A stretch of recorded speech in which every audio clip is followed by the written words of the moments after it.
하나님 말씀 출애굽기 2장 16절부터 보겠습니다.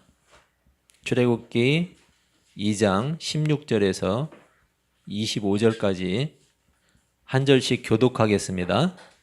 제가 먼저 읽겠습니다. 미디안 제사장에게 7딸이 있었더니 그들이 와서 물을 길어 구유에 채우고 그들의 아버지 양떼에게 먹이려 하는데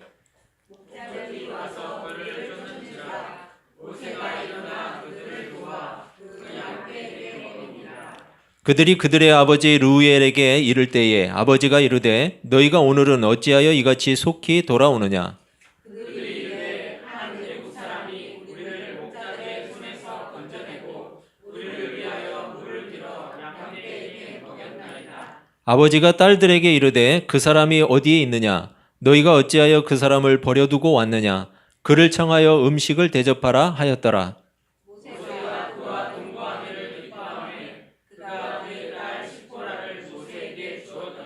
그가 아들을 낳음에 모세가 그의 이름을 게르솜이라 하여 이르되 내가 타국에서 나그네가 되었음이라 하였더라. 여러 해 후에 노고함을 주었고 이스라엘 자손은 고된 노동으로 말미암아 탄식하며 부르짖으니 그 고된 노동으로 말미암아 부르짖는 소리가 하나님께 상달된지라. 하나님이 그들의 고통 소리를 들으시고 하나님이 아브라함과 이삭과 야곱에게 세운 그의 언약을 기억하사 하나님이 이스라엘 자손을 돌보셨고 하나님이 그들을 기억하셨더라. 아멘. 여러분 반갑습니다. 예, 인사 한번 하시죠. 예, 앞뒤 살피시면서 반갑습니다. 예. 예, 여러분 제가 여러분에게 질문을 하나 드릴게요. 시작하자마자 여러분은 대통령의 말과 하나님의 말씀 중에서 어느 것을 더 신뢰하시나요? 그렇게 말씀하실 줄 알았어요. 네. 그렇다면 여러분 이건 어때요? 대통령이 우리가 살고 있는 도시에 시민들을 위해서 스포츠 센터를 세워주겠다 약속을 했어요. 그리고 직접 장관에게 지시까지 했어요. 여러분 신뢰할 만하겠죠? 그렇죠. 대통령이 세워주겠다고 했으니까. 우리는 하나님의 말씀인 성경을 믿는 사람들이에요. 그래서 우리는 예수 그리스도를 통한 죄 사함과 하나님의 구원을 믿어요. 또한 영생, 즉 하나님의 나라를 소망하면서 이 땅을 살아가고 있어요. 아울러서 우리는 이 땅의 삶을 통해서도 하나님의 섭리를 따라서 살아가고 있는 그리스도인들이에요. 하나님은 하나님의 자녀들을 보살펴 주시죠? 하나님은 자녀들의 고통과 애로사항을 잘 알고 계시죠? 그리고 자녀들의 평안한 삶을 기뻐하시는 분이죠. 따라서 하나님은 가장 좋은 것으로 우리에게 채우시는 분이에요. 항상. 바로 이런 하나님을 믿고 따르는 사람들이 바로 우리고 그리스도인이라는 거죠. 그래서 그리스도인들은 어떤 환경을 만나도 하나님을 끝까지 신뢰해요. 그리고 하나님을 진실로 기뻐하고 즐거워해요. 여러분 그렇게 하나님을 신뢰하고 즐거워하는 그리스도인 얼마나 될까요? 많을까요? 혹시 우리 성도 중에는 얼마나 될까요?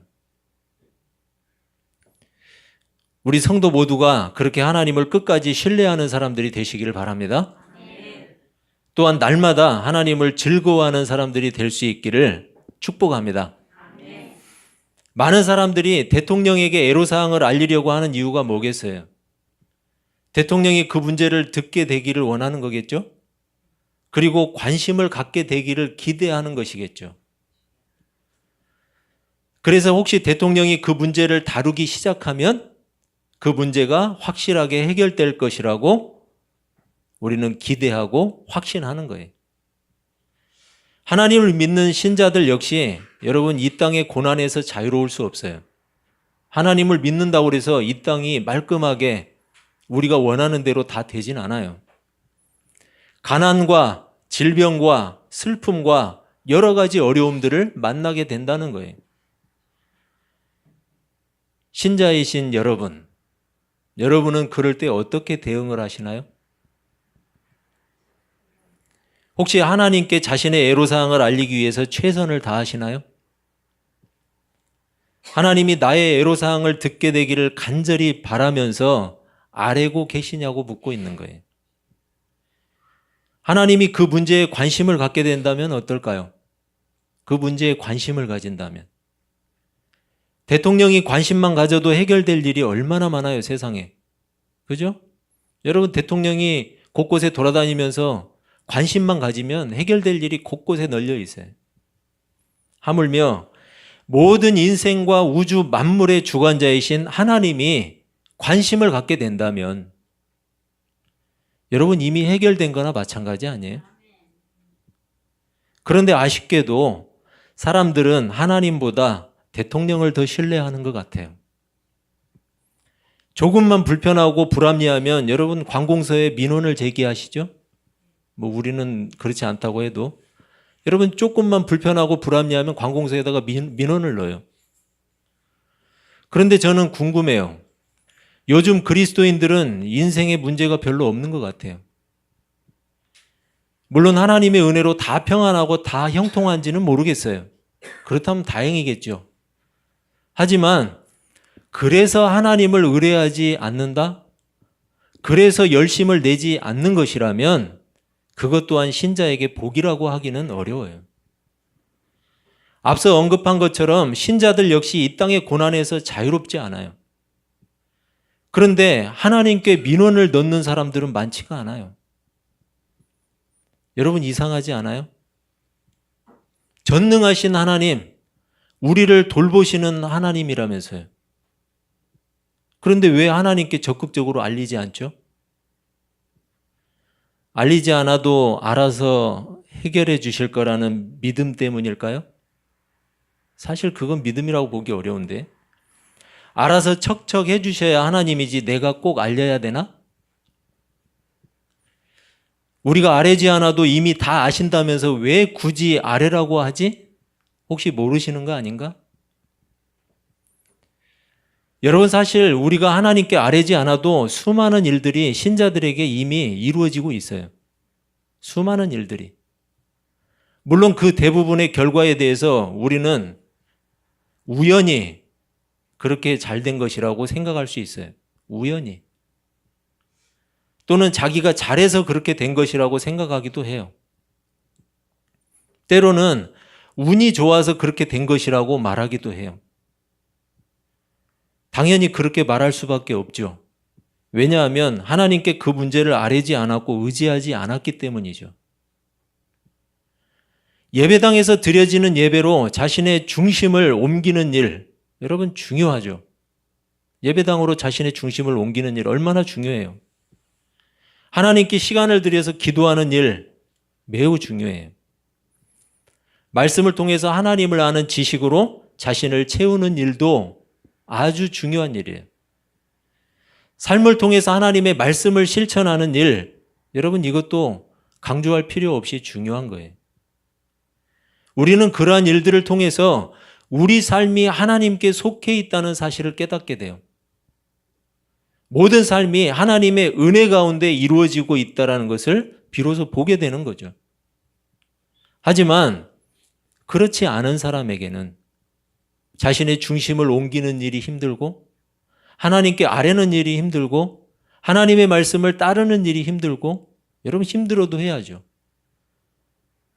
그렇게 하지 않는 사람에게는 모든 일이 우연이고 모든 일이 운이 좋아서고 모든 일이 자기가 잘해서 그렇게 된 거예요. 어떤 신자들은 아마도 하나님이 들어봐야 별것 없을 것이라는 생각을 할지도 몰라요. 뭐 하나님이 들어봐야 별것 없겠지. 하나님이 알아봐야 특별히 달라질 것이 없을 것이라는 생각. 바로 그런 생각이 하나님을 즐거워하는 일에 실패하게 하는 거예요. 바로 그런 일이. 바로 그런 생각이 하나님을 기대하고 확신하는 일을 방해하는 거예요. 하나님을 소망하는 일에는 더욱더 실패할 수밖에 없죠. 따라서 그런 신자의 삶에 하나님이 주시는 위로와 평안이 있을 리 없어요. 여러분 광야를 걷고 있던 이스라엘 백성들에게 가장 큰 위로가 무엇이었을까요? 뭐였겠어요? 생각 한번 해보세요. 광야를 걷고 있는 이스라엘 백성들. 이스라엘 백성들은 하나님의 언약을 따라서 광야로 나온 사람들이었잖아요. 하나님의 언약을 믿고. 따라서 그 언약의 주체이신 하나님을 신뢰할 수 있어야 됐어요. 그분이 신뢰할 수 있는 그런 대상이어야 했어요. 안 그러면 여러분 언약이 확실하지 않잖아요. 또한 그 하나님이 자신들을 끝까지 돌보신다는 확신이 있어야 했어요. 끝까지 돌보실 것이라는 확신. 여러분 그게 없으면 어떻게 하나님을 믿고 따르겠어요? 바로 그런 측면에서 오늘 본문은 이스라엘 백성들에게 위로가 될 수 있는 본문이에요. 미디안 땅으로 피신한 모세는 어느 우물가에 도착하게 되었어요. 당장 머물 것도 없고 먹을 것도 없는, 여러분 한마디로 이야기하면 거지 신세 아니에요? 이집트의 왕자였는데, 양자였지만 왕자였잖아요. 이집트에 왕자로 컸잖아요. 그런데 지금은 거지 신세가 된 거예요. 그런데 그곳에서 어떤 한 부류의 목자들이 7 자매로 구성된 그 목자들, 여성 목자들을 괴롭히는 장면을 목격하게 되죠. 그래서 모세는 또 다시 남의 일에 참견하는, 남의 일에 끼어드는 사람이 됐어요. 여러분 모른 체 해도 되잖아요. 이방인이니까. 이런 사람을 우리가 뭐라고 표현하죠? 우리 표현으로 오지랖이 넓다. 네, 오지랖이 넓다 그러죠. 여러분 오지랖이 뭔지 아세요? 오지랖? 한복을 입으면은 여자들 그 겉옷을 입죠? 겉옷을 입는데 겉옷으로 이렇게 완전히 가슴을 감싸잖아요. 이게 이 앞부분이 오지랖이에요, 이게. 그러니까 여러분 원래는 넓어야 가슴을 안전하게 딱 감싸는 거예요. 그런데 이게 너무 크니까 다른 옷까지 다 덮어버려서 다른 옷까지 다 참견하는 그런 경우, 그것을 이야기하는 거예요. 원래는 넓어야 좋은 거예요. 여러분 남의 마음을 잘 감싸주는 사람을 이르는 말이에요. 원래는 오지랖이 넓다라는 것은.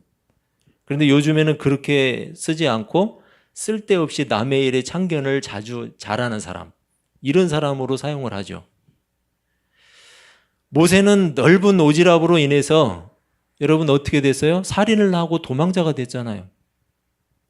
자기가 참견하지 않아도 될 일에 참견해서 애굽 사람을 쳐서 죽이고 살인자가 됐고 도망자가 됐어요. 그런데 또다시 남의 일에 끼어드는 오지랖이 넓은 사람이 된 거죠. 그런데 이번에는 결과가 좀 달랐죠? 모세는 여러분 이집트 왕자였어요. 왕자로 컸어요. 궁중에서. 궁중에서 여러분 무예도 익혔을 거예요. 그렇기 때문에 그 덕분에 그랬는지 모르지만 모세 덕분에 이 여성 목자들은 무사하게 구출됐어요. 양들에게 물도 먹일 수 있었어요. 그리고 모세는 그 여성 목자 중 한 사람인 십보라라는 사람과 결혼을 하게 되죠. 모세가 애굽 땅에서 자신의 동족을 구하려고 했던 행위, 여러분 애굽에 있을 때 자신의 동족을 구하려고 했던 행위, 이것도 여러분 의로운 행위였어요. 물론 결과적으로는 살인자가 됐지만, 이 모세의 행동은 정의로웠지만 하나님의 때를 만나지 못했던 거예요. 하나님의 때를 만나지 못했어요. 결국 살인자가 되어서 도망쳤고 모세는 대단히 실망스러웠을 거예요. 자신의 처지가. 다시는 나서지 말아야지. 모세가 생각했을지도 몰라요. 이제는 남의 일에 절대로 참견 말아야지. 하지만 불의를 참지 못하는 모세가 또다시 나서게 됐어요. 그리고 이번에는 제대로 하나님의 때를 만났어요. 여러분 성경은 우리에게 이렇게 말씀해요. 갈라디아서 6장 9절에서 우리가 선을 행하되 낙심하지 말지니 포기하지 아니하면 때가 이름에 거두리라. 하나님의 뜻을 행하다가 실패하더라도 포기하지 말라고 말씀하고 있어요. 하나님의 뜻이라면 행하다가 실패하더라도 포기하지 말라고 이야기를 해요. 공평과 정의를 따르다가 혹시 실망스러운 결과를 만나더라도 낙담하지 말라고 말해요. 왜 그래요? 지속적으로 하나님의 뜻을 행하다 보면 여러분 때를 만난다는 거죠. 선을 행하는 일이 결국 하나님의 때를 만나게 될 것이고 또한 결국 좋은 결실로 거두게 될 것이기 때문이에요. 우리는 언제가 하나님의 때인지 분별하지 못해요. 알 수 없어요. 하지만 하나님의 뜻이 무엇인지 아는 일은 크게 어렵지 않아요. 따라서 신자가 지속적으로 하나님의 뜻을 따르는 일은 대단히 중요해요. 비록 실패하더라도 여러분 하나님의 뜻을 계속해서 행할 수 있는 우리 아둘람 사람들 되시길 바랍니다. 성경은 모세가 정착할 곳을 찾게 되었다는 사실을 지금 알리고 있죠. 미디안 땅에서 정착할 곳을 찾았다. 시브라라는 여인과 결혼을 하게 되었다. 이렇게 이야기를 하죠. 그리고 그곳에서 모세가 아들을 낳았어요. 그런데 그 아들의 이름이 게르솜이었어요. 게르솜. 여러분 여기에는 모세가 그 땅에 정착은 했지만 계속해서 머물 땅은 아니라는 사실을 알리고 있는 이름이에요. 이 게르라는 이름은 이방인이라는 뜻이에요. 그리고 또 하나의 뜻이 있는데 도피처라는 뜻이에요. 그리고 이 숑이라는 뒤에 솜이라고 붙은 숑이라는 것은 그곳이라는 뜻이에요. 그곳. 그러니까 여러분 무슨 뜻이겠어요? 게르솜, 애굽 땅을 먼저 이야기하는 거예요. 애굽 땅 그곳에서 자신이 이방인과 같이 되었다는 사실. 여러분 애굽 땅을 벗어나야 된다는 거죠. 그리고 또한 자신이 피할 또 다른 땅 그곳이 있다는 사실. 자신이 도피할 또 다른 그곳이 있다는 사실을 이중적으로 암시하고 있는 이름이 바로 게르솜이에요.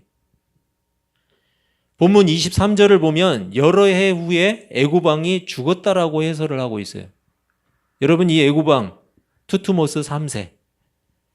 모세가 먼저 양자로 입양이 되고 2살 때 왕이 되었던 이 투투모스 3세. 이 왕이 죽었던 거예요. 이스라엘 백성들이 기대했겠죠? 자기들을 힘들게 노역을 시켰던 그 왕이 죽었으니까 기대했을지 몰라요. 그런데 여러분 투투모스 3세의 뒤를 이은 이 아멘호텝 2세라는 사람이 있는데 그 아들 아멘호텝 2세라는 사람인데 이 사람 역시 고된 노동으로 이스라엘 백성들을 괴롭게 했어요. 바뀐 게 없는 거죠. 얼마나 고되고 힘들었는지 그 고통스러워하는 소리가 하나님께 상달되었다고 이야기를 해요. 여러분 얼마나 힘들었으면 그랬을까요? 저절로 힘들다는 이야기가 계속해서 나온 거죠. 중요한 것은 하나님이 그 고통의 소리를 들으셨다는 거예요. 그 고통의 소리를 들었다는 얘기 24절을 보면 하나님이 그들의 고통 소리를 들으시고 하나님이 아브라함과 이삭과 야곱에게 세운 그의 언약을 기억하사. 하나님이 들으셨다고 이야기하는데 이 들으시고라는 말은 여러분 샤마라는 뜻이에요. 샤마. 이것은 신명기에 보면은 여러분 쉐마 이스라엘이라는 말이 나오는데 이스라엘아 들으라 할 때 이 쉐마에 해당되는 말이 바로 샤마예요. 그런데 여기에 들으시고 이 말 이 샤마라는 뜻은 뭐냐면 주의 깊게 경청하다라는 뜻이에요. 그냥 듣는 게 아니고 주의 깊게 경청하는 거예요. 여러분 우리가 그 소리의 의미가 무엇인지 그리고 분명하게 그것을 알기 위해서는 주의 깊게 들어야 되죠. 그냥 소리로 울리는 소리로만 듣게 된다면 무슨 말인지 알겠어요. 그런데 하나님은 주의 깊게 이스라엘 백성들의 그 고통의 소리를 주의 깊게 들었다라는 이야기예요. 여러분 전능하신 하나님의 관심은 뭐라고 그랬어요? 곧 문제 해결이에요.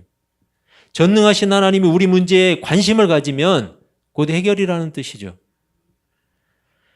이전에는 아무 관심도 없다가 갑자기 관심을 두신 것이 아니에요.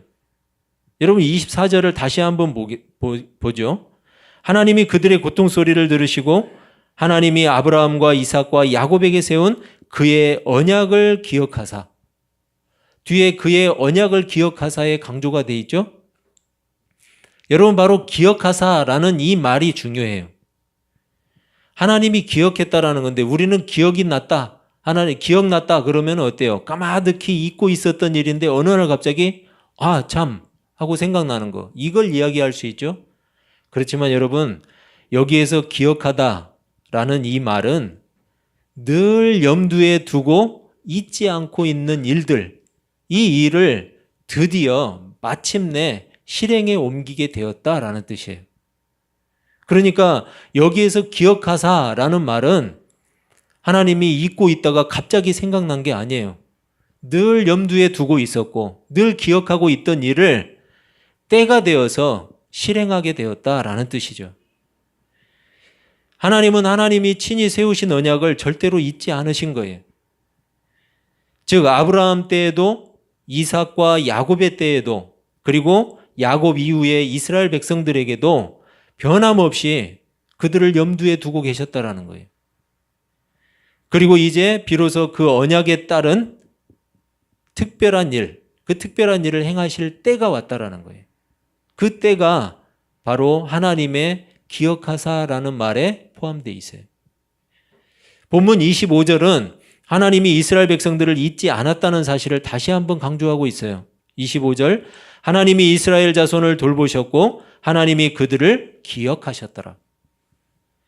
여러분 앞서 24절에서 기억하셨다는 것은 뭐라고 그랬어요? 하나님이 한순간도 잊지 않고 계속해서 이스라엘과의 언약을 염두에 두고 계셨다라는 거예요.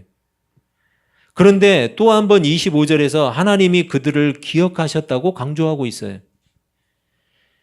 여러분 우리 글은 똑같죠? 기억하셨다 하면은 그냥 기억하신 거죠. 그런데 히브리어에서는 달라요.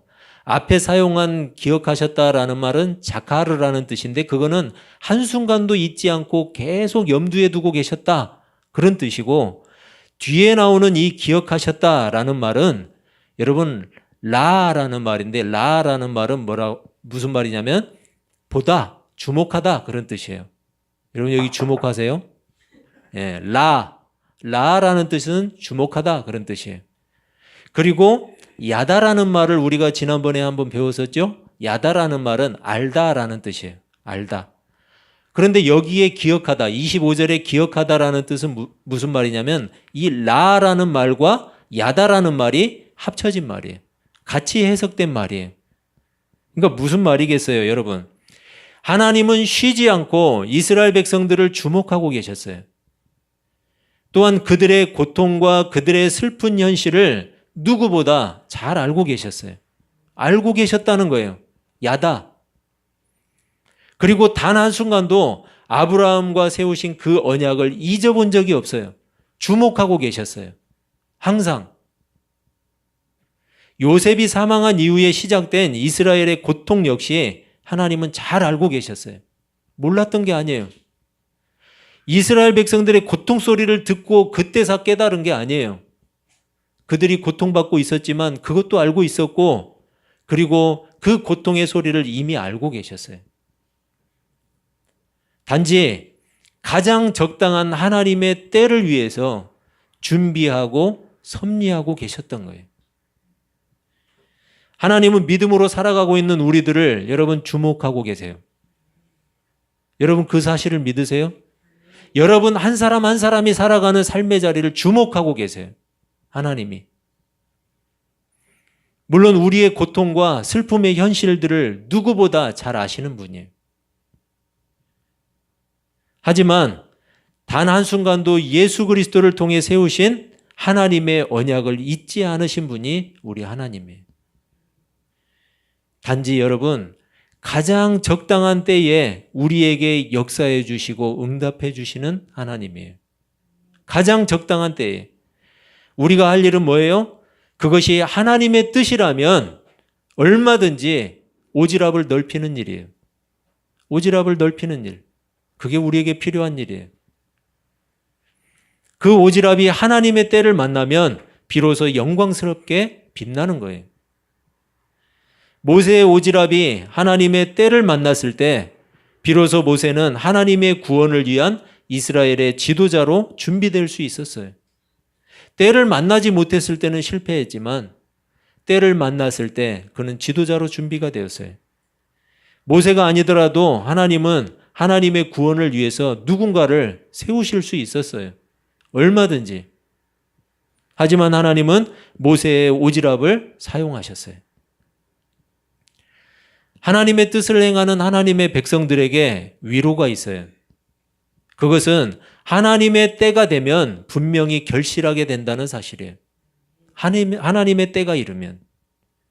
하나님은 하나님의 뜻을 행하는 자녀들이 손해를 보도록 내버려 두는 분이 아니에요. 당장은 손해처럼 보일 수 있죠. 그렇지만 절대 손해볼 일이 없어요. 하나님의 뜻을 따라 더욱더 열심을 내는 우리 아둘람 사람들이 되시길 바랍니다. 비록 하나님의 때가 언제일지 우리는 정확하게 알기 어려워요. 하지만 그것과 관계없이 하나님의 뜻이라면 얼마든지 우리 신앙의 오지랖을 넓히는 그러한 신실한 하나님의 백성들이 되시길 바랍니다. 여러분, 그래서 그렇게 하나님의 뜻을 고집하는 여러분과 저의 오지랖이 가장 적당한 하나님의 때를 만나서 영광스러운 하나님의 빛을 찬란하게 드러낼 수 있기를 주님의 이름으로 축원합니다. 기도하겠습니다.